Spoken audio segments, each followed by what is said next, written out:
Welcome to Tuning Fork, the show where we discuss all MMORP related matters. My name is Garn, and this is my co-host. I'm Merritt.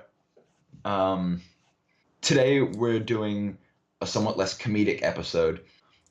So today's episode is about character development. In other words, how you build a character, how you advance that character, and how that relates to relationships with others, etc., etc. So specifically, we have devised what we think is an ideal model of how to correctly, well, not necessarily correctly, but how different ways that you can develop a character well, and how you can then progress that development up to a certain point. Mm. Yeah, so this episode, if you're considering making a new character, but you're stumped for ideas or you're stumped for how to actually figure it out or how to continue with a character, we hope this can help. Yeah, Just because I know it's helped me come up with character ideas a lot. definitely. So to begin, I'll just sort of give a brief rundown as to what the structure of the episode is going to be. So we're going to start by defining two methods of creating a character. So how you start, those being the what we call the bottom up approach and the top down approach. We'll define those further later. Then we move on to how these forms can be used in later development of the characters and how you can combine both the bottom up and the top down approach to develop an interesting character. And then moving on further, we're going to talk about conflict, and how conflict can be a very good force and is the main driving force for character development, and how there are also three major tiers of conflict that can be used in character development. And then finally, we will discuss how endings can be applied to a character. Both Gowan and I think that theme is quite an important element of a character. Yeah. I am of the opinion that the most special thing about roleplay, the thing that sets it apart from any other medium, is the fact that you have multiple writers drawing on separate themes, separate explorations of their own thematic elements that they've chosen, and that allows these to become much more explicit and to develop in relation to one another, where you've got characters exploring a separate narrative theme for the player and then seeing how those interact. And I think that's quite unique, and I think that is the base of most great roleplay. Yeah. So when we say theme, we mean, I suppose, a central concept. So when you're writing a story, there'll be some idea. Like if it's a great story, there'll be some idea at the center of it. But in general, in the case of roleplay, it's an abstract idea that your character is built around, whether that's freedom or order or justice, and then you use your character as a medium to explore that idea. So the best form of character development that it illustrates the importance of theme, in my opinion, is what we like to call the bottom-up approach. Merritt is the chief proponent of that approach here. So would you like to begin with just giving a brief outline as to what it is? What do we mean when we say by it? Yeah. So, if you're taking a bottom up approach on your character, first you start off when you're creating them. We start with the creation or the beginning of the character when you just start out with them. So, you come up with the central desire or a matching fear or philosophical motivation to the character to act as their core. What do you really mean when you say a desire, fear, or philosophical motivation? So, I've taken my main character, the eponymous Merritt, as my example for this. His philosophical motivation, the core of his character that he understands, is built around his desire to find an objective truth in the universe.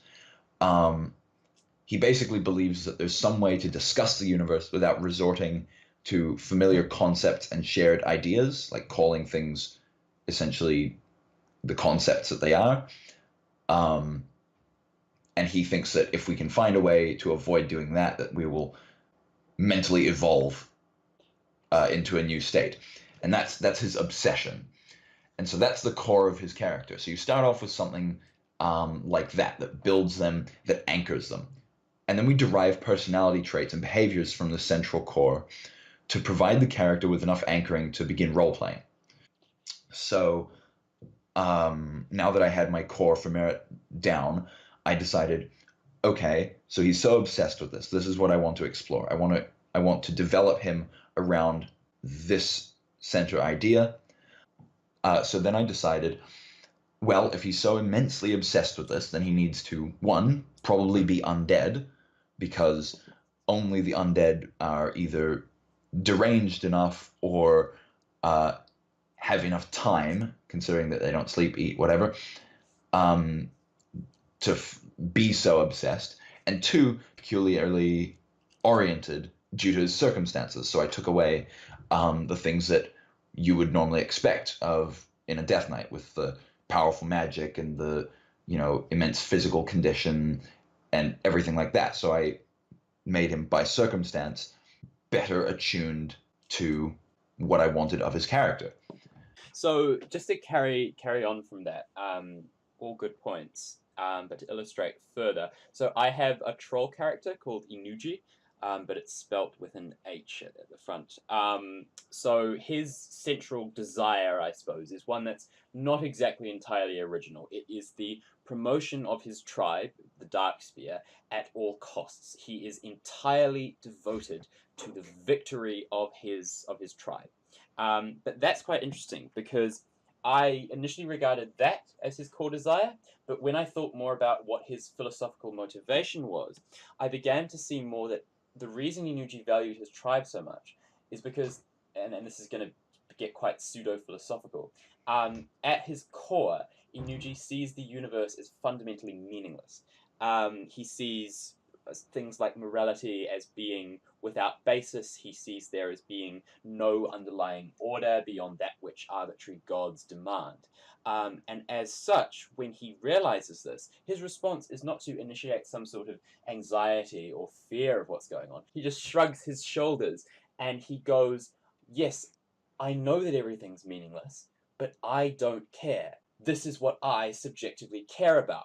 And then that leads to various personality traits where, since he has essentially no belief in morality besides doing what is necessary for the good of his tribe, which is founded on an underlying belief in the meaninglessness of the universe, he becomes suddenly quite a morally grey character. Because sometimes he'll do what's right by our standards, and sometimes he'll do what's wrong by our standards. But that's also an example of how you can start with an initial desire, and then that will give you some clue as to what your character's philosophical motivation is. And then from there, you can extrapolate what your character's theme is. So in Inuji's case, the theme is, I think, to do with both the dangers and the liberating effects of commitment to a particular ideology or to a particular group. So that's quite a bit to take all on board at once, but I can distill this down into a pro and a con for bottom-up approach. The major con of the bottom-up approach is that you have to watch the traits that your character takes on. If you want to explore a theme, for example, in his case, collectivism and how it, both the dangers and liberating effects of it, you have to be very disciplined about ensuring that you will only allow traits that help. So would you say, to summarize, then you start with the theme, and then you get the desire, fear, or philosophical motivation from that, and then from there you build traits and behaviors? Is that like a fair summary? Good. And I think the major advantage of this is that when you jump into roleplay, you're going to be a little bit more developed to start off with, and also you're probably more likely to get these really powerful roleplay moments out of your character. Yes. So would we like to move into the top-down approach? Yes, we would. So I here am the main proponent of the top-down approach, which is essentially the approach for the lazy.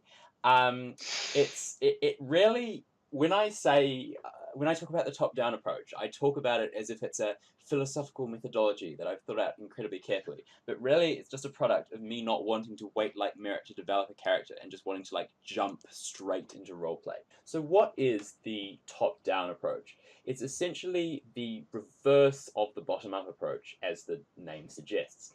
So what you do with the top-down approach is, rather than starting with a base, so rather than starting with a theme and then building a motivation, etc., you start with personality traits or behaviors and then build down to the theme. So it sounds a bit contradictory, but let me. I think it's easiest if I explain with an example.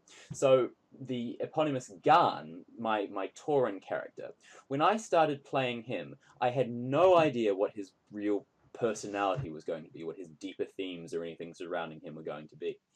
All I knew was that I was playing a Tauren, and I played this Tauren in a tavern, and I walked into the tavern in Orgrimmar, and I decided that Garn never sat down. I didn't know why Garn never sat down. I just decided that he had the trait of never sitting down. It just made sense in the moment, so I ran with it. I then also decided that he had the trait of referring to dwarves. So he would say, I once knew a dwarf who did X when someone was talking about, say, elephants. He would say, I once knew a dwarf who killed an elephant or was an elephant or yada yada yada. Then from those traits, I started to ask, why does Garn never sit down?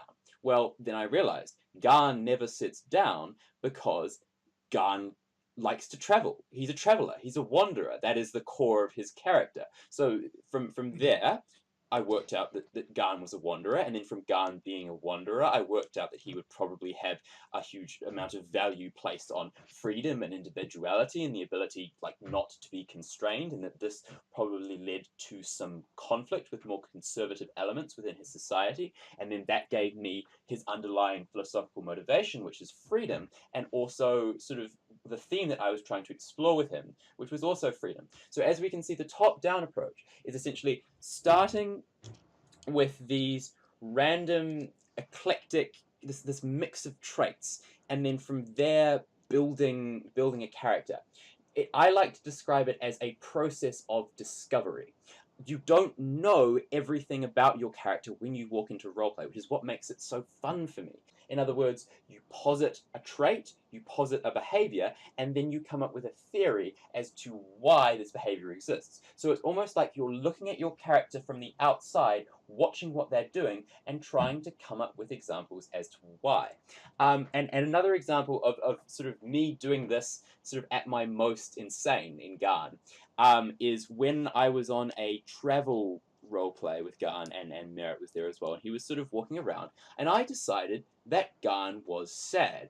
I didn't know why he was sad. I just decided I wanted something entertaining to do with my character, so Garn was going to be sad. And he was and this sadness consisted of him basically stopping, looking around mournfully, sort of digging at the ground for some reason, all quite strange. Then I realized he was digging in the ground because he was looking for something. What was he looking for? Well, he was looking for almost a cache that had been left behind. Who had it been left behind by? It had been left behind him and someone else. Who was the other person? It was his wife. And then from there, I built this entire story where Garn was incredibly sad because he used to travel around with his wife, whose name was Talaha, and then she basically ran off to do something with some goblins. Nothing sexual. She'd ran off to join like a goblin cartel. I feel like we're playing Blue's Clues here. Yeah, yeah. Yeah. Can I just interject because it's Yes. been a little while. So like Gan said that once you have all of these traits that make them behave with this degree of verisimilitude which you're happy with, or like they behave realistically enough that you're happy with Exactly. assigning them meaning to these, you can make contextual decisions about this. Like we were on this travel role play, and Gan was sad. Like this was the point at which our characters were familiar with one another to the extent that they were willing to discuss their personal lives. So Gan brought in a dramatic element, and so he was sad. And so I think that's the real big pro of the top-down approach. You can get in quick, you can be spontaneous. It's real fun to discover these things about your character. Yeah, just to briefly reiterate the earlier point, yeah, I really agree with what you're saying, where the theme comes afterwards. I didn't know that this was going to be Garn's theme. Most of my characters, in the same way that when you're reading a story, you don't know what the theme is when you first start out. With a top-down approach, you work out what the theme is through interaction, and then that theme takes on a life of its own and allows you to build the character further. But this approach does come with cons. So the first thing is the lack of initial development.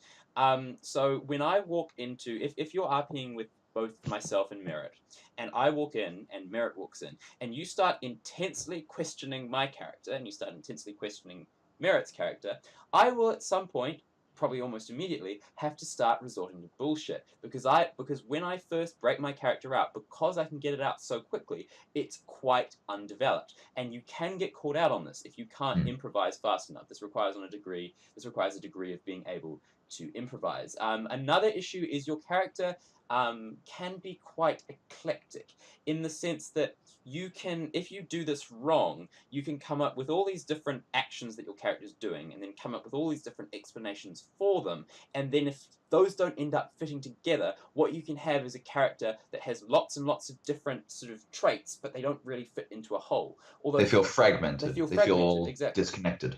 So for me, one of the fun things with that is when you come up with a really fragmented character, is finding a way to stitch it all together, because I generally manage to find a way to bring everything together in a remotely meaningful way. Another con is that in terms of development, your character develops very quickly during the initial phase. You're getting all these traits based on your actions.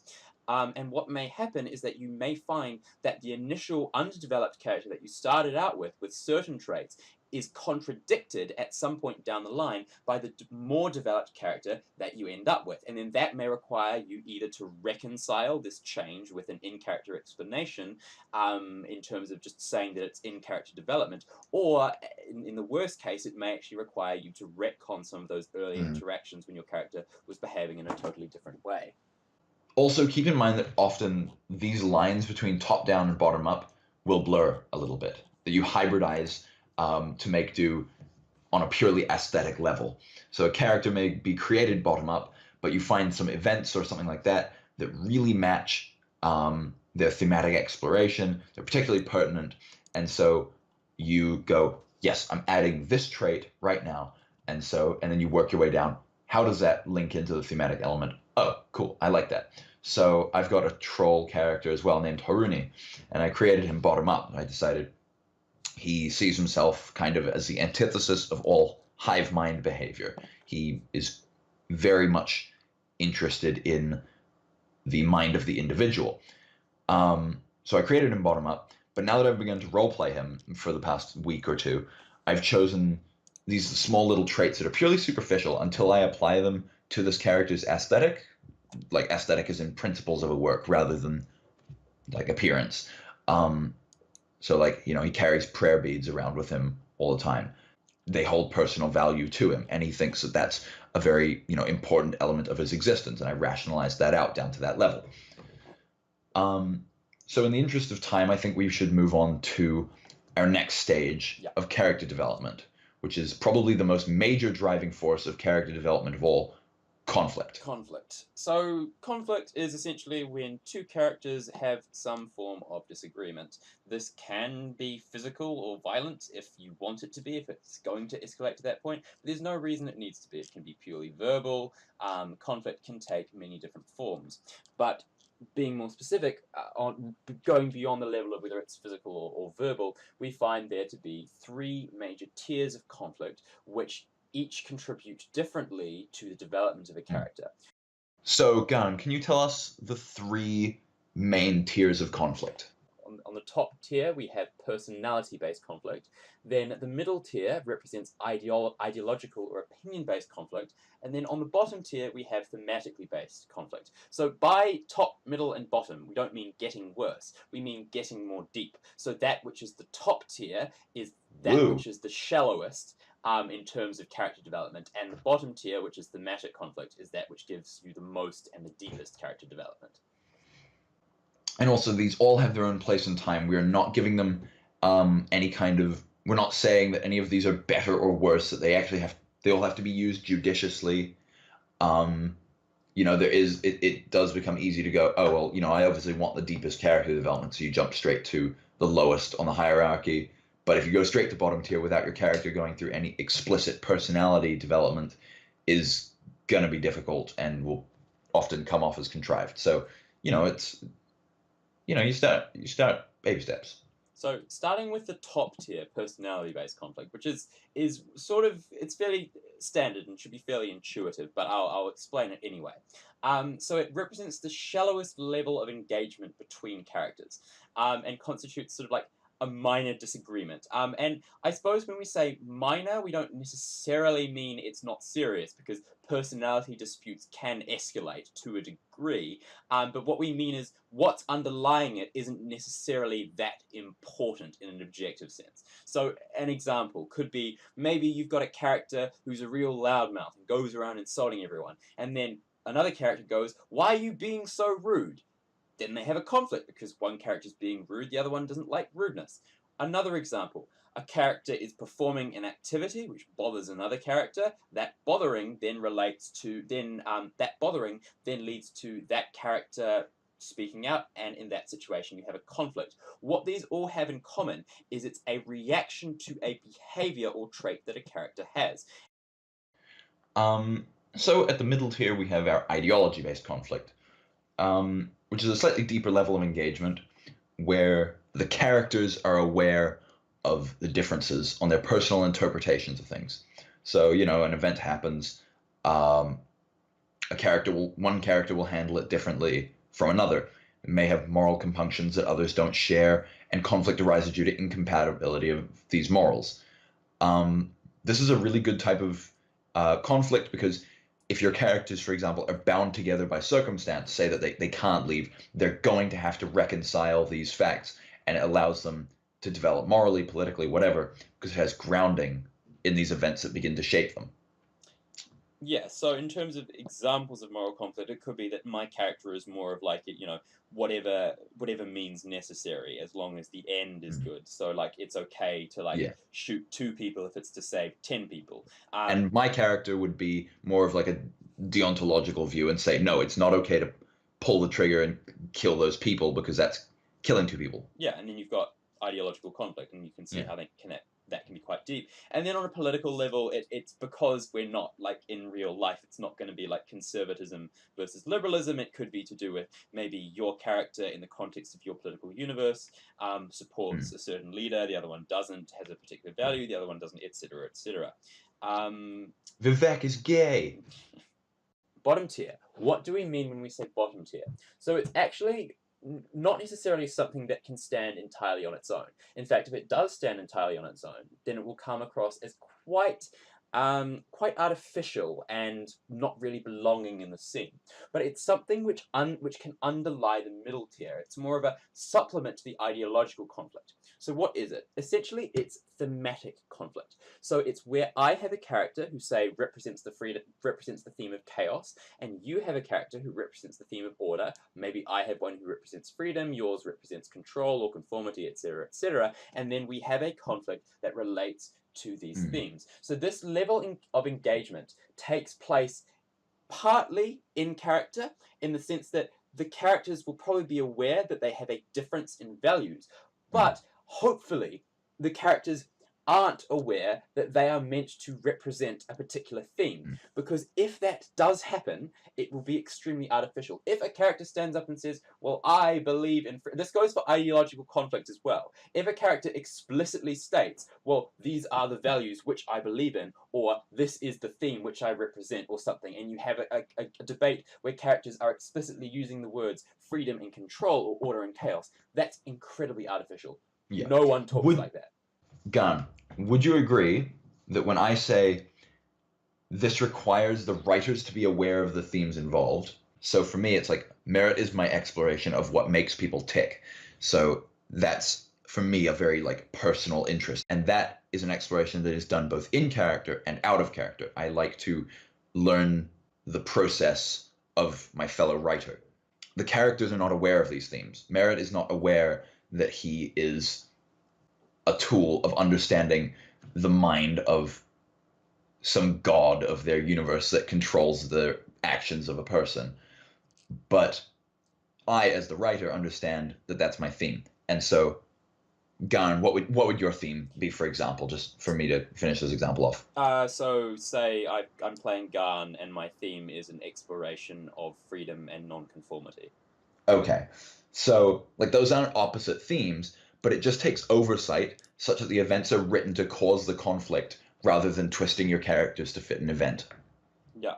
So what you shouldn't do is like artificially try and shoehorn a thematic conflict in where it doesn't belong. Sort of, it requires you to be quite skilled with your character. But if you can see that there's another character who conflicts with your character on some deeper level, then initiating a thematic conflict is really good, because in terms of how these conflicts actually contribute to development, when your character is having an argument that's based on their fundamental values, or is based on, because in general, even though their theme isn't something that they're aware of, it will be something that affects them in terms of the fundamental values that they are based on. So given this, when your character engages in bottom tier conflict, or like thematic conflict, or even ideological conflict, what happens is your character's beliefs, their very foundations, are shaken to the core. And even if they aren't aware of this at the time, it is an opportunity for you to change the character, for you to get them to question their beliefs, and either lead to those being solidified, or and either lead to, and this can either lead to them being solidified or to the beliefs being changed.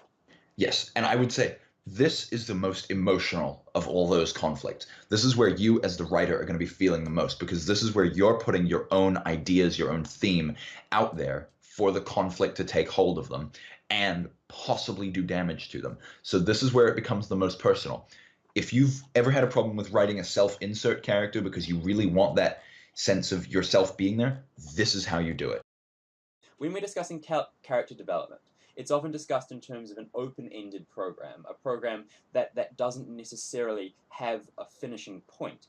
But when I was talking with you earlier, Merritt, you started talking about how you thought RP characters could have and should have endings.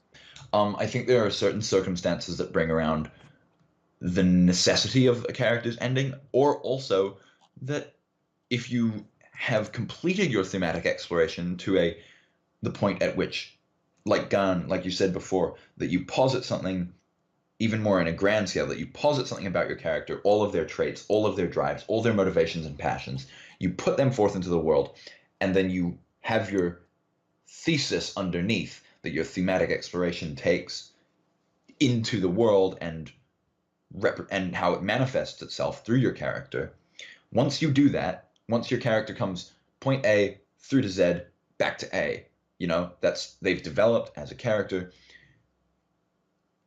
If you feel like you've fully explored that theme, or in a way that makes whatever point about it you want to, I think then it is appropriate to actually give your character an ending. If you don't, that's fine. You can kind of go new game plus and do it again, but I think there's a risk of stagnating your character. Yeah.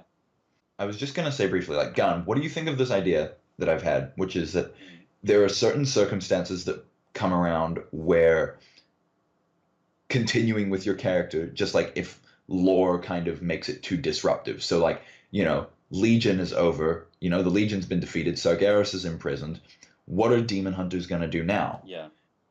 They've given so much of their lives. I think it's a pretty reasonable thing to assume that they might take an example of World War II soldiers, and when the war ends, some of them will just go to sleep and not wake up, and their bodies will just be like, okay, you can relax, you can die now. Yeah. I think that's quite an interesting approach. I think it's also important to point out that an ending for a character doesn't necessarily mean death. It could just be them leaving. So I have a character who values a certain thing, that theme reaches its conclusion, and then so that character leaves the particular realm of RP in which you operate. But I also think it's possible to have a more phasal approach to endings. So you end a particular stage in your character's development, and then some event leads them to shift to a point where they almost become an entirely new character, and then after that they can shift again. But I certainly do agree that there are certain circumstances where it makes sense. We're not saying you have to, but where it makes sense for you to basically just terminate your playing of the character and give them an ending that does the theme justice. Yeah, so I can take my demon hunter as an example of this. I killed her off recently because like I said before, it's reasonable to assume that some demon hunters would just die. They've got no purpose left, that would be the end of them.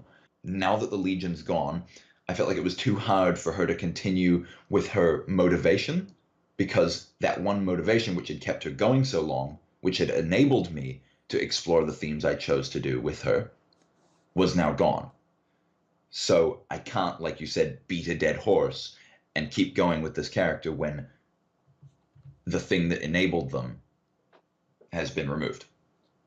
But secondly, I think there's also a narrative justification in that myself as a writer, in the same way that you wouldn't want to be writing one story for all of your life because it would stagnate, playing one character for all of your time role playing and just constantly attempting to stick to like one theme or like one sort of mode of development will eventually stagnate to the point that you'll either need to change your character radically or just stop playing them, because in the end what will happen is you will become bored with your character.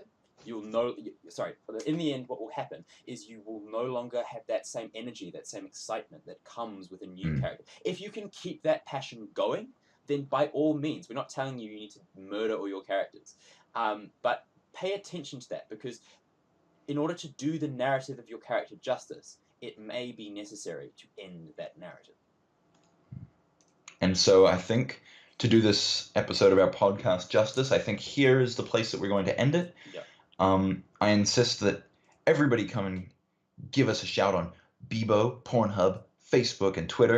And also come find us on Wormrest Accord, or on Moonguard Goldshire. I know Garn spends most of his time there. We're not supposed to let them know about that. Oh, yeah, never mind. Take it away. Take it